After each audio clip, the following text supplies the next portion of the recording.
Thank you for viewing our presentation on the Whiteburn Gold Project, owned by Heraldry Gold Corporation. We've learned much about Whiteburn in the past 2.5 years, and would like to share it with you. Who wouldn't love to recover 90 grams per ton of gold over a 3-year mining period? Well, these histograms illustrate that's just what the Maguire brothers did at Whiteburn from 1887 to 1889 after their discovery in 1884. More about that later.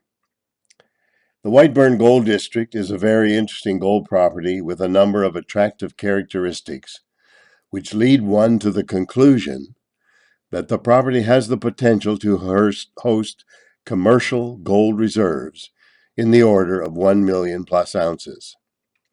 Mapping of the Whiteburn Gold District by E.R. Faribault in the early 1900s detailed the locations of more than 30 gold veins and 70 exploration or production shafts.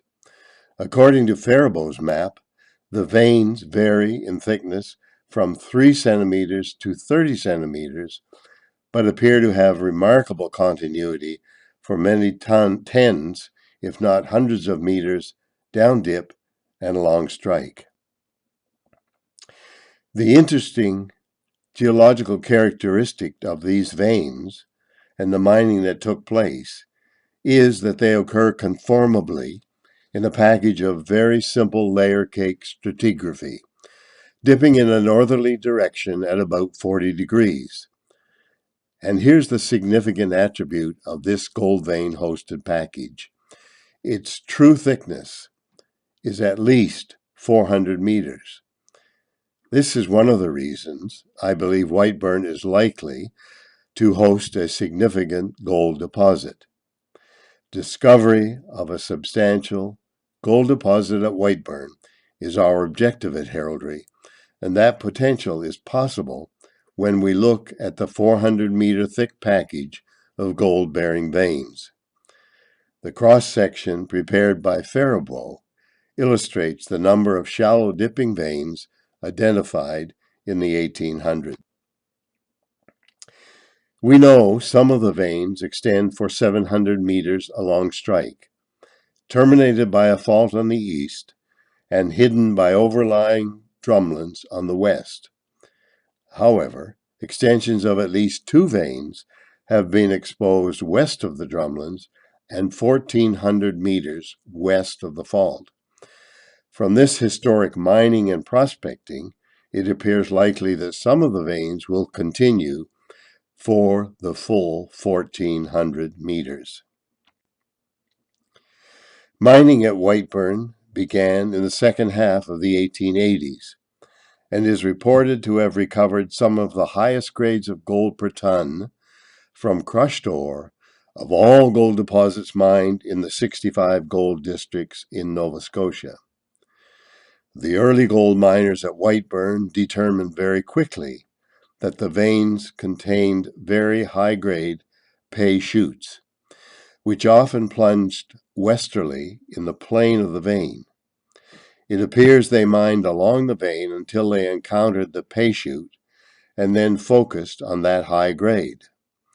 At a gold price of $19 per ounce, they needed high-grade gold. The slide we looked at earlier illustrates the recorded grade of several mining and processing companies in the first few years of Whiteburn's history. The Maguire brothers, who were the original discoverers, recovered, and I say recovered, from stamp mills and mercury amalgamation, an extraordinary average of 90 grams per ton for their 3 years of mining. In their second year, they recovered 127 grams per ton.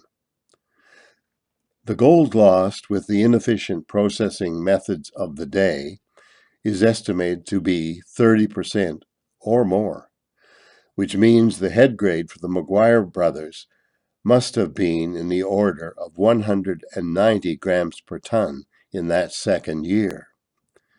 For the 3 years they mined, the McGuire brothers probably processed a head grade of more than 130 grams per ton.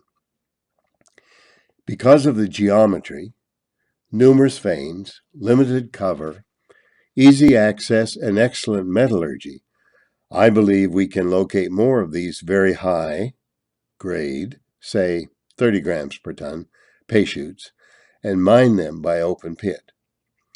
Recent close space drilling on the Smart vein by Heraldry appears to support this thesis.